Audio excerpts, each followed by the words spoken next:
Having reached the peak of Mount Elodial again, you see the vastness of the downside all around you.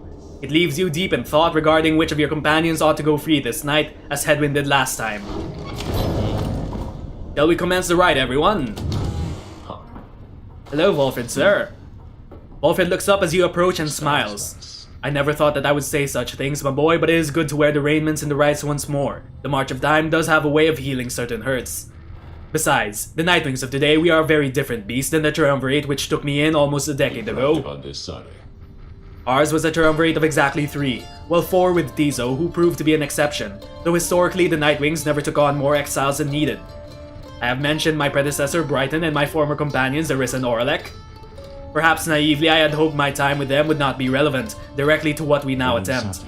But seeing as our stories are now intertwined, do let me know if there is more you wish to learn of them. Volfred invites you to inquire about the former Nightwings. Tell us about Brighton. You inquire about Brighton, who you understand was liberated prior to when Volfred first joined the Nightwings. I never met Brighton in person, but I know him rather well by now, though for that matter, my boy. So do you. He studies your reaction for a moment then. Brighton was born wealthy, but not special otherwise. You would have no reason to have heard of him. He was exiled for negligent misconduct. I do not know exactly why and do not care for spreading rumors. I first heard of him through Arissa and Oralek, who found in me a suitable replacement following his liberation. They spoke little of him. Oralek gave the impression that they did not see eye to eye, but he assured me that I would soon hear from him myself. Indeed, as I became accustomed to the book which you well know by now, I soon began to hear the voice.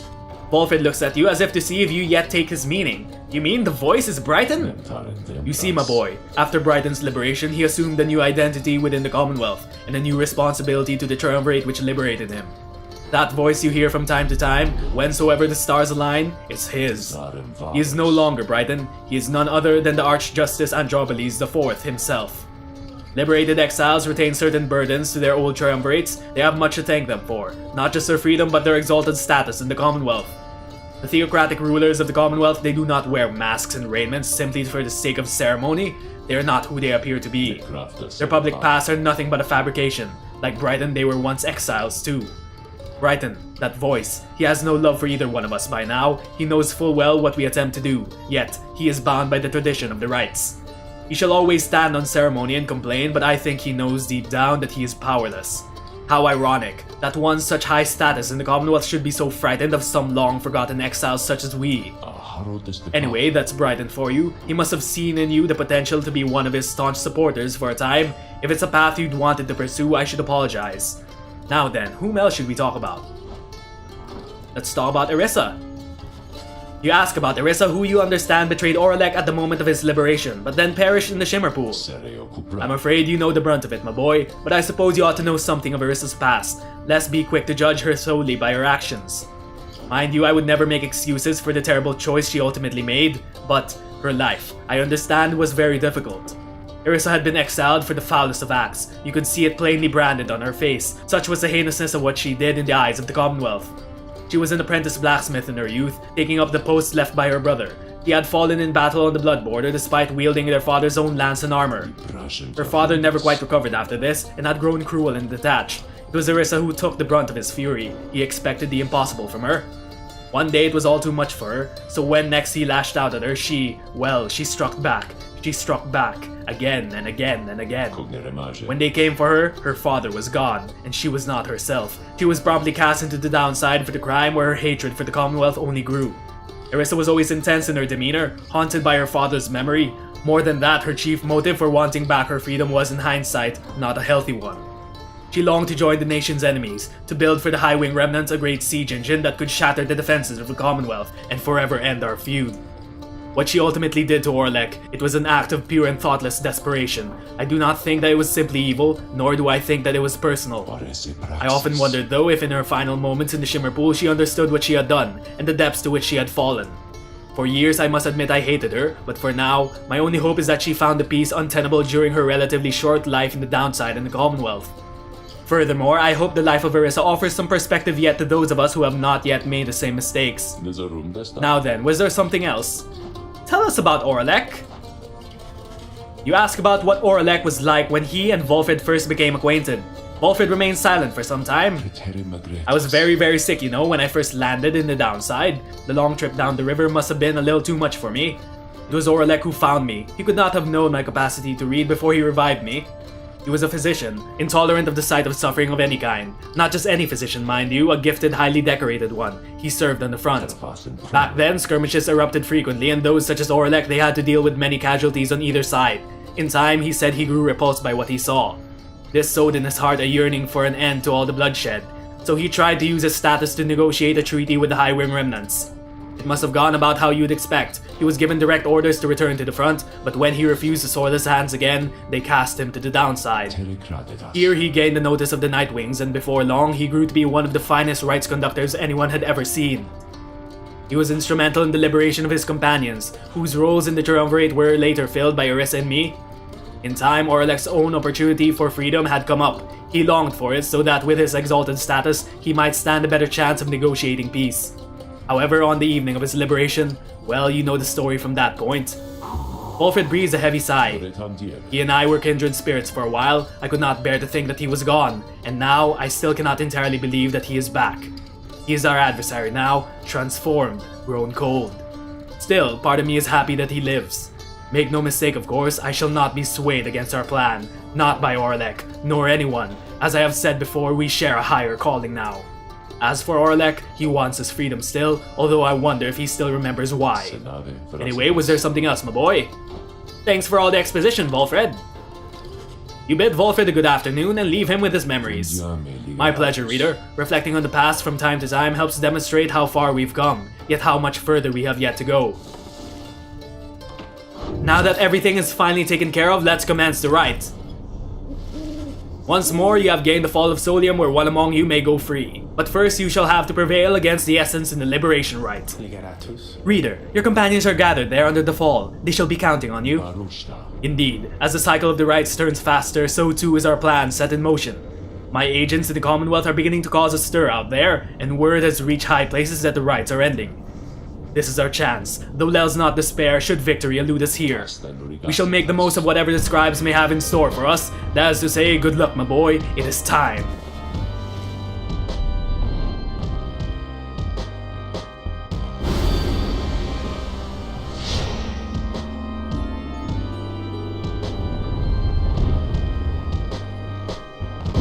Once more, the Nightwings gain the summit of the sacred Mount Aladiel to conduct the liberation rite, even as the stars themselves abandon you.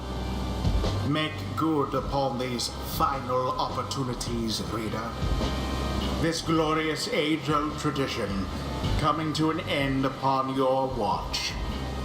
I trust your adversaries, the Essence, shall not throw away this chance. Choose now who may go free, should they unfortunately fail. The pyres burn and each of the triumvirates is present and prepared. I concur. The pyres burn and each of the triumvirates is present and prepared. Then, anointed one of the Essence, come forth now and declare yourself and pay any respects you have unto your adversaries the Nightwings. Tamitha swoops down from somewhere and unfastens her mask. I am known as Tamitha Thane. I mean to return to my ancestral home and promptly resume my responsibilities as flight tactician for the High Wing remnants. Our long stalemate against the Commonwealth shall soon be ended, should I and several of my sisters manage to rejoin our clan. Then our vengeance shall be swift and thorough. Your quarrel with the country that cast you into exile is beneath the notice of the scribes, Tamitha Thane. Here you shall be judged under the stars. My quarrel with the Commonwealth is all that gave me and my sisters strength enough to reach this point. The scribes ought to take heed of how my people suffer. We are not weaklings anymore like your Triessa Thesis. We shall not fall in line with flightless fools and their naked attempt to subsume our heritage, our culture. Speak not again thus of the saint, or you shall be expelled, Tamitha Thane. Tamitha scoffs, then turns her attention towards your side. And Nightwings, as for you, the fury we shall imminently show is nothing in comparison to the hatred growing for your Commonwealth in the mountains on the other side.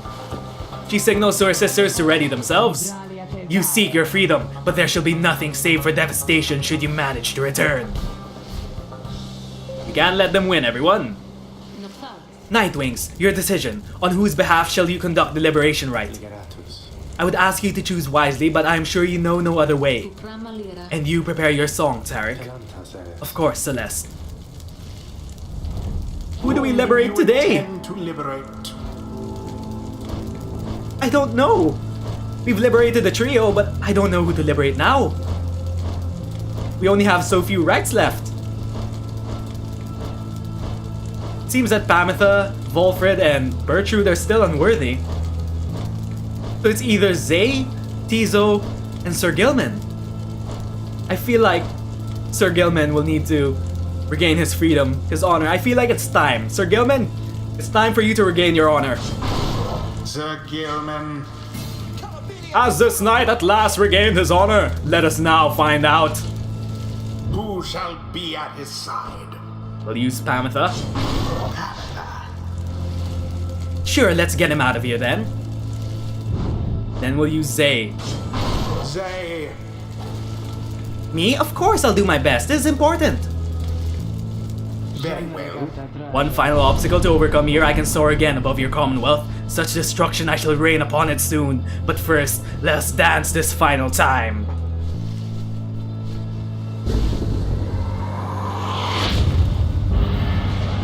Commence.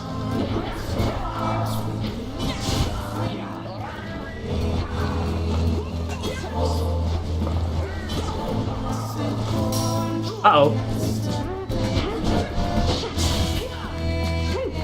Oh no, shit! Fuck! As the liberation rite continues, you sense Pamitha is reaching out to you, or perhaps just reaching out to anyone at all. Reader, someone, please. Let her prevail. Let her prevail, please. Let her prevail here this once. If this thought makes me a traitor, so be it, but please let Pamitha prevail, for she is here, wrapped up in all of this because of me. The plea trails off and Pamitha remains steadfast, all her attention focused on the liberation rite, and as for Tamitha, prepare yourselves, Nightwings, and as for you, Pamitha, I await the outcome of this night, for it shall soon ensure that I may never have to see your smirking countenance again.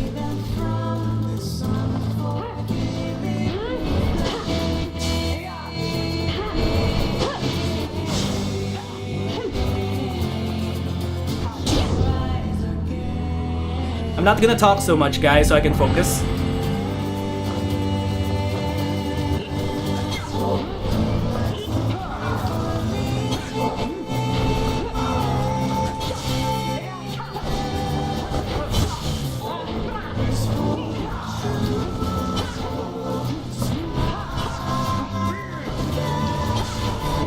Come on, Sir Gilman. Oh, fuck. No!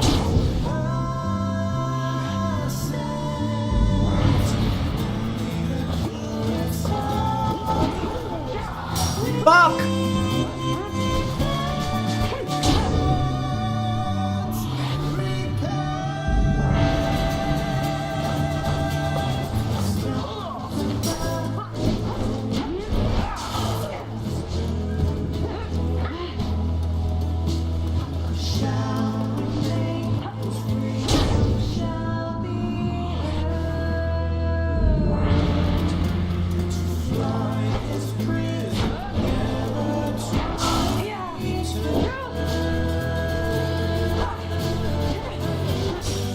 Fuck!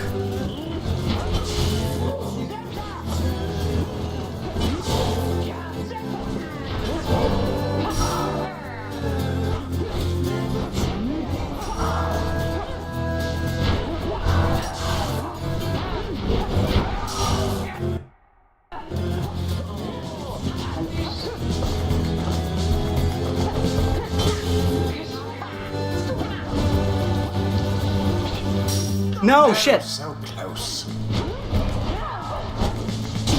Unfortunate.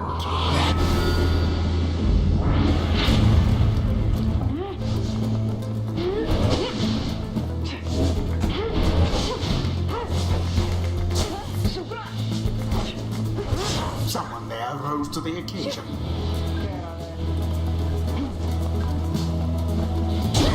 Yes. Hark now, my sisters, damn what the book says. Advance to strike formation, prevail here against these wretches no matter what cost. In disregard for the ways of the Rice, Tamitha Thane has ordered her triumvirate to push further afield, adopting an even more aggressive stance for the remainder of this rite. And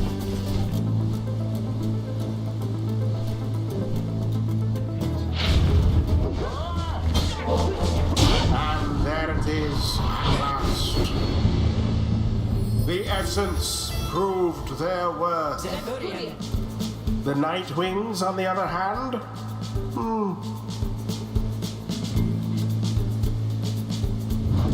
Thus ends the liberation rite. And thus the scribes have chosen. The exile appointed by the essence shall be free, absolved of all misdeeds, return to glory in the Commonwealth. Her adversary and all others shall remain to carry out their rightful sentences.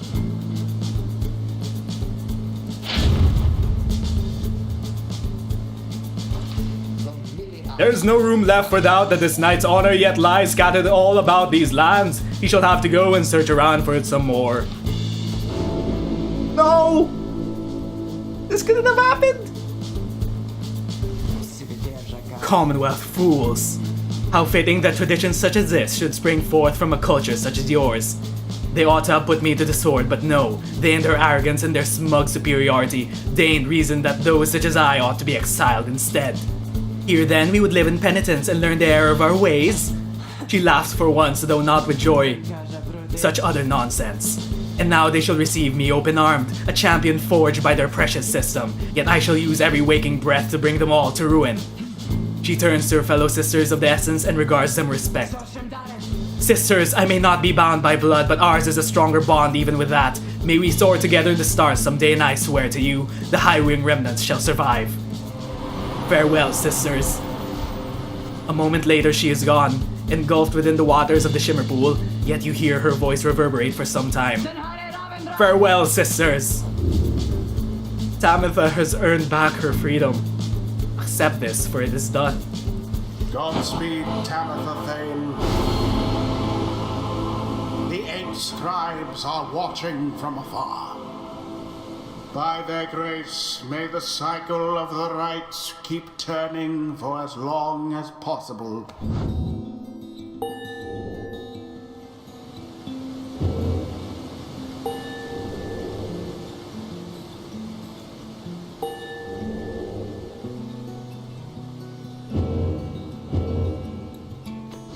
The 8 scribes gave their freedom, so that we may yet have ours. Well, Tamitha, I knew full well I could never give back to you the years you spent in exile, and I knew I could never regain your trust. But maybe now at least, I can start to live with myself again. Though how absurd. I might have doomed the Commonwealth, the High Wing remnants, and Tamitha alike this night, and yet once more all I can think of is myself. I need a drink. After the liberation rite, you find Tamitha drinking alone. Everyone seems to be off doing something equivalent. You're about to leave her be when she looks up at you. That's that then, reader darling. Mission accomplished. Is that what you wish to hear? That my loyalties have all this time rested with Tamitha? You know that it's not that simple. Besides, I think I've made it plain my intentions from the start. I'm here because of her. She looks up at you again. But I'm still here because of you. She pauses again for some time. I don't know the reasons why we failed that liberation rite. Were the essence simply superior to us, perhaps, but I don't wish to know. And as you can probably detect here, darling, I feel no joy in this outcome. But I feel as though a part of me was liberated there along with Tamitha. So when I realize this may make little sense right now, but thanks, if nothing else, for being there to help me see this through. She gestures towards you with her bottle. Commemorate the occasion with Tamitha? Drink with her? Decline the offer. She is going through a lot and probably could use the company. It seems best to let Tamitha confront her feelings on her own. We're not drinking with you. You turn aside the bottle, Tamitha shrugs and smirks. More for me then. Nothing more needs to be said. As the hour grows very late, you excuse yourself and leave her to her thoughts. If Tamitha was ever conflicted in her intentions, you sense now that she is fully committed to your group. She has nothing else to strive for. We have but a few such liberation rights remaining. Exactly how many I do not wish to speculate about as yet, until such time we can better say for certain. Under no circumstances would I suggest this is ideal. However, it is opportunity enough that our plan may as yet succeed. Although, all these setbacks, I fear. Volfred trails off and falls silent. Some of the others exchange looks, they are beginning to understand. With the rites soon ending, everything which Volfred has sought, both on his own for many years and now with all of you, all of it may have been in vain. The hush spreads to the others. But not to you. You then proceed to do something that none of them seem to expect. You raise your voice. Each of your fellow exiles turn to you, their expressions asking you a question with no easy answer. What are we going to do? As you meet Sir Gilman's gaze, the words for the occasion begins to crystallize in your mind. You are searching for the right words as your fellow exiles are looking to you now. Search for the words to say to your fellow exiles. You tell them that you have all stood together time after time throughout this quest, and are now poised to seize upon this glorious opportunity. Your path to freedom is still laid before you all. True freedom is not waiting before you in the Commonwealth. Meanwhile, the stars themselves are shining on for you. All of what transpired here cannot be mere chance. Glory awaits if you can persevere together. You all stand poised to ensure the world you leave behind for your loved ones, for each other, is a world worth living in. If you can believe any of this, then believe above all in each other. Believe that the plan may yet be achieved. After a brief period of reflection, you share one last sentiment with your group. Let us stand together now and always. Then you join the others in silence. Thus do you remain together with your thoughts. No one speaks for a time, but then... Thou must dare to change this ancient world, reading one, and yet thy words are tinged with certain truths. Tizo vows to stand with you no matter where your quest shall lead. May long the stars remain alight for you, reader sir. All the while, Volfred remains watching you intently. Then his expression softens and he smiles. You are right, of course, my boy. We are the Nightwings. It is precisely as you said. Let us stand together now and always. Lead us then, reader, to the end of our quest and the dawn of the new age of all our kin. Everyone, for the Nightwings! Everyone responds in kind. They stand before you no matter what. They await the outcome of your vision of the stars which burns with renewed fury, because now the last rites beckon. Each of the Nightwings gain +1 hope permanently. Let us stand together. The stars above you burn with what appears to be a desperate fury, many more of them than usual. Your path is yours to choose amid a myriad of stars. Look upon them all.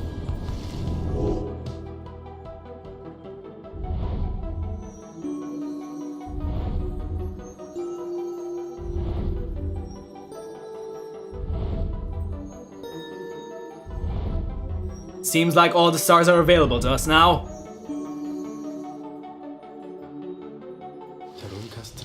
The stars of the 8 scribes, they shine together now as one. The lone minstrel draws breath as though surprised by what he sees. He backs away and averts his eyes. This is another sign that the rites are soon to cease. Few chances yet remain to confront the adversaries you have met during your journey. Ryesta will be facing the Fate. Atlu will be facing the Withdrawn. At Kaelmer will be facing the Pyre Hearts. At Oris, no one. At Jimur, the Tempers. At Gaul, the Chastity. And here, the Dissidents. Let's check our planner. The Pyre Hearts seems to be up and coming to take the next rite. I would rather face the Pyre Hearts than the Chastity in the next Liberation rite, so let's go fight them here.